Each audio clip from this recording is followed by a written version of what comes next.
रमज़ान जुम्मतुल विदा के दिन यहाँ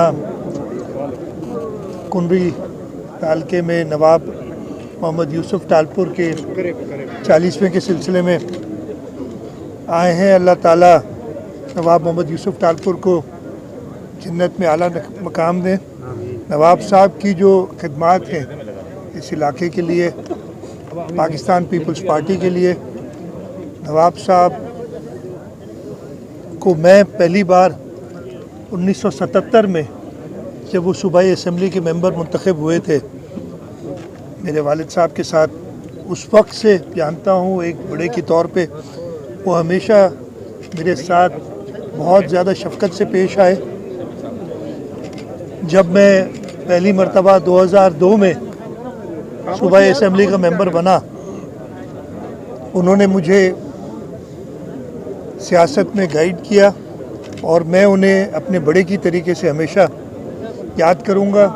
अल्लाह ताला से दुआ है कि नवाब साहब को जन्नत में जगह दे और उनके लवाहिकीन को सब्र जमील दे। नवाब साहब के जाने से इस इलाके में और पाकिस्तान पीपल्स पार्टी में जो एक वैक्यूम पैदा हुआ है उसको पुर करना बहुत मुश्किल होगा। मेरी यही दुआ है कि उनके बेटे नवाब तैमूर टालपुर मेरे साथ खड़े हैं, सूबाई असम्बली के मेंबर हैं, मेरे साथ काबीना में रहे हैं।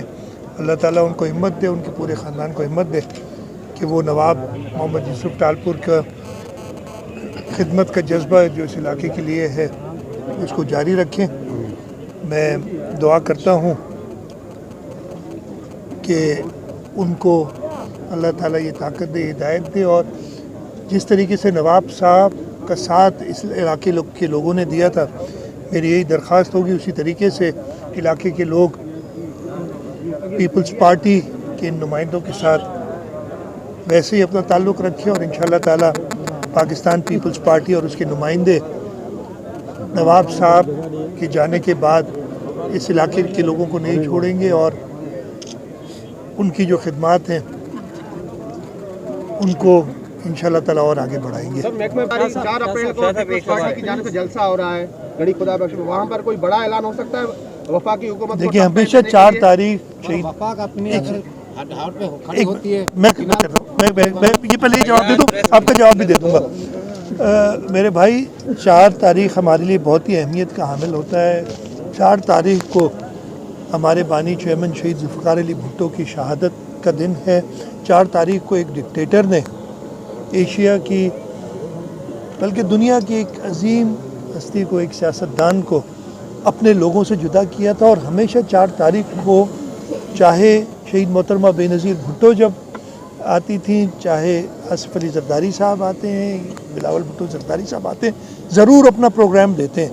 तो इस दफ़े इंशाल्लाह भी प्रोग्राम देंगे। आपने कहा हद दर्मी पे एक मैं सवाल, आपका सवाल समझिए, इतने बहुत सारे सवाल मिले मेरे भाई। मैंने तो कहा है ना, मैंने कल भी एक जगह पे कहा था, मैं आज फिर कहता हूँ कि सदर आसिफ अली ज़रदारी के साफ ऐलान के बाद पार्लियामेंट में सिंध असम्बली की रेजोल्यूशन के बाद मुझे पूरा यकीन है कि वफाकी हुकूमत इस प्रोजेक्ट को, जैसे पिछले हमने कालाबाग डैम शेल्फ किया था ना, इसको भी ये विड्रॉ कर देंगी।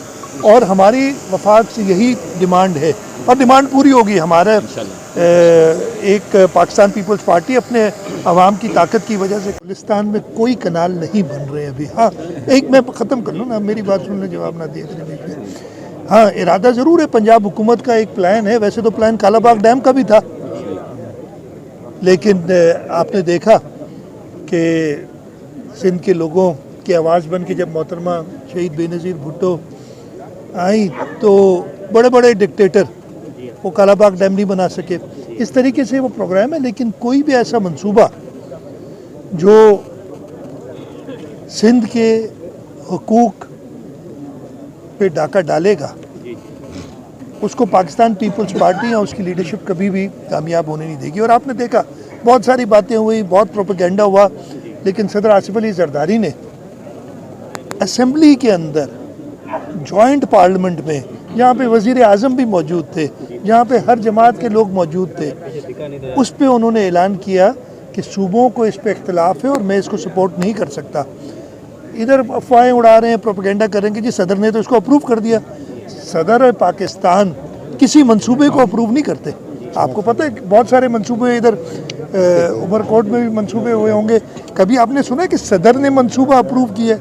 तो ये प्रोपेगेंडा जो चला है एक इंतशार फैलाने के लिए, मैं उसकी मजम्मत करता हूँ। मैं आपको ये यकीन से कहता हूँ कि पाकिस्तान पीपल्स पार्टी की लीडरशिप के होते हुए, चेयरमैन बिलावल भुट्टो जरदारी साहब के होते हुए, पाकिस्तान पीपल्स पार्टी की सिंध हुकूमत के होते हुए कोई भी सिंध दुश्मन मंसूबा नहीं बनेगा। जैसे कालाबाग डैम नहीं बना वैसे ये कनाल भी नहीं बनेंगे। जो आपने शुरू में कहा ना कि जो बन रहे हैं, इस पे मेरा इतराज़ है कि बन नहीं रहे। हाँ, मंसूबा है, इस पे नहीं, वो मंसूबा हर सूबे को इख्तियार है।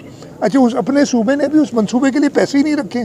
कोई ऐसी अजीबोगरीब डिमांड नहीं। आपका आइन कहता है कि पानी का हर मंसूबा सूबों के इत्तेफाक से बनना चाहिए। तो ऐसा अंधेर नगरी कहीं नहीं लगी हुई कि जी कोई हटदर्मी कर लेगा और कुछ बनाएगा। आखिरी सवाल कर लें सर। इस्ताक डार जो कि नायब वज़ीर आज़म है, उन्होंने कल एक्निक की मीटिंग में हैदराबाद से जो सकर वाला जो बॉर्डरवे था उसका मंसूबे को कैंसिल कर दिया है। सईद गनी वहाँ पर मेंबर थे। नहीं, मैं आपको बता, पंजाब में उन्होंने अप्रूवल दे दी जो कि चोलिस्तान के लिए इंतहाई अहम है। मैं आपको बताता हूँ। कल के एक्निक में, या परसों हुई थी, कल हुई थी एक्निक, मुझे याद नहीं, परसों हुई थी मैंने गालबन। एक्निक के अंदर हैदराबाद सखर मोटरवे नहीं था, एजेंडा पे नहीं था। तो जो आप कह रहे हैं ना मुस्तरद कर दिया, वो गलत है। लेकिन ये मंसूबा जो सियालकोट भावलपुर पंजाब का एक रास्ता है 435 अरब रुपए का, वो एक्निक में आया था। ये पहली बार नहीं आया, पिछले साल अक्टूबर में गालबन एक्निक में आया था। उस वक्त भी मैंने एक ख़त लिखा था, इतराज़ किया था। और कल भी जब मीटिंग से पहले एक ख़त लिख के मैंने इतराज़ किया था कि ज़्यादा अहमियत का हामिल हैदराबाद सक्कर मोटरवे, जो सिर्फ सिंध के लोग नहीं पूरे पाकिस्तान के लोगों के लिए, तो उस मंसूबे को तरजीह देनी चाहिए और पहले वो बनाना चाहिए। तो वो एजेंडा पे नहीं था। मैं ख़त्म करूँ यार बात, एजेंडा पे नहीं था। लेकिन जो मुझे सईद गनी साहब ने बताया, और इसकी अब हम फॉलो अप करेंगे कि वो मंसूबा पूरा नहीं, एक 18 किलोमीटर का मंसूबा उन्होंने मीटिंग के अंदर कहा कि फ़िलहाल हम ये बना रहे हैं, पैसे नहीं है हमारे पास, जब पैसे आएंगे तो बाकी करेंगे। और उस पर हमारी मौक़िफ़ यही है कि पहली तरजीह सक्कर हैदराबाद मोटरवे को देनी चाहिए। आपको पता नहीं है, एक तो मुझे पता नहीं है कि आपको आके रद्द-ए-अमल देते हैं, मुझे नहीं पता है। मैं तो मीटिंग में सईद गनी मौजूद थे, मैं आपको बताऊँ ना, उन्होंने बताया कि पैसे रख दिए, आपको आके रद्द-ए-अमल दे दिया, हमें अभी तक नहीं दिया। हमें या शायद हमें 295 अरब रुपए जो है वो बना दिए गए। 435 अरब रुपए का प्रोजेक्ट है, वो प्रोजेक्ट है जो अभी पूरा अप्रूव नहीं हुआ है। जो है उम्मीदवार उसमें कामयाब हुए, लेकिन बदकिस्मती से एक भी ऐसा अक़लियत का बंदा नहीं है जो पुलिस की इस रैंक पर भी पास हुआ हो। इसको इस मेरिट को कैसे देखते हैं? मुझे आज पता चला है, देखिए जब मुझे सुबह पता चला है, मुझे असेंबली मेंबरान ने और दोस्तों ने बताया, मैंने उसी वक्त कहा है कि जी फ़िलहाल इसको रोकें, ज़रा इसको रिव्यू कर लें कि क्या वजूहत हैं। होम मिनिस्टर साहब है नहीं, वो गए हुए हैं उम्रे पे, वो कल इंशाल्लाह आ जाएंगे और हम इसको रिव्यू करेंगे। किसी के साथ नाइंसाफ़ी नहीं होने देंगे।